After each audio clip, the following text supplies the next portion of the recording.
Hey everybody, welcome back to the channel. Thanks for joining me again. Today we're going to do something a little different. I have for you my Rock Lobster gravel bike that we're going to do a little bit of a build breakdown on. Before we get into it, if you don't mind leaving a like and maybe subscribing if you're interested. If you're unfamiliar with Rock Lobster, it is a custom steel bike brand that's based out of Santa Cruz, California. And all of their frames are handmade by Paul Sadoff. So I got this bike in 2020, and it is a gravel bike. It's actually a bit on the racy side, so that it can be used for cyclocross as well. And it's in this lovely purple. Paired with the purple is a suite of Chris King components, all in the now discontinued matte punch colorway. I'm pretty into like stereotypically girly colors. Purple and pink are some of my favorites.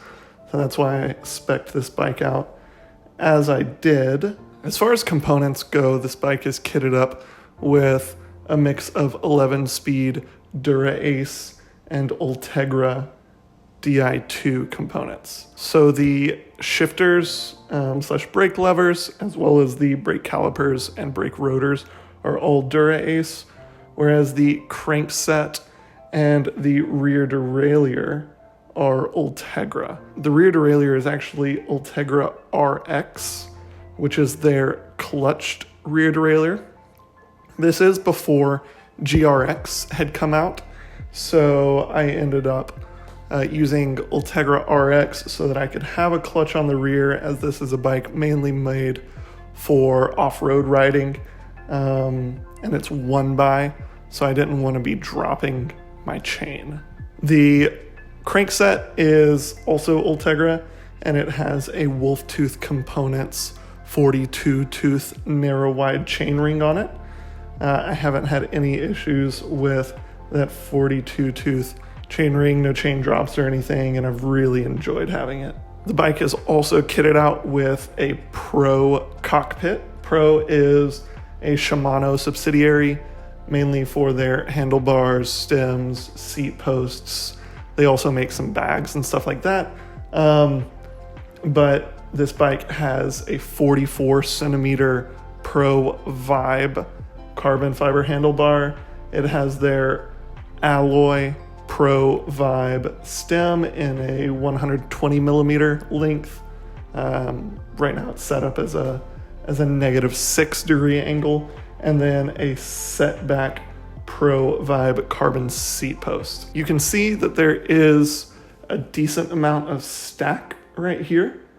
The reason for that is the Dura Ace battery is actually housed inside of the head tube here, and the junction box is in the end of the handlebar. The rims on the bike are Head Belgian Plus, a really strong alloy rim that hasn't had any issues so far with all the abuse that I've put into this bike.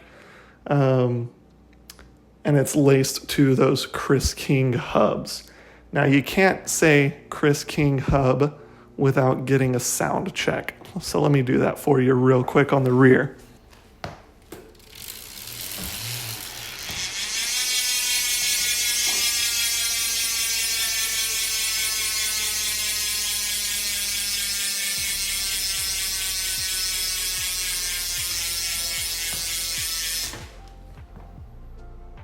Not too bad if I do say so myself. The bike has a carbon fiber whiskey number 9 fork, and you can see it actually has 3 spots for mounting on each blade of the fork, and it also has routing for dynamo hub wiring if you so choose to do that. There are a few little touches that I like, such as this sticker from Chris King's Breast Cancer Awareness Month. It says pretty in pink, and I like the way it matches all of my pink Chris King components, and they're a little hard to find nowadays.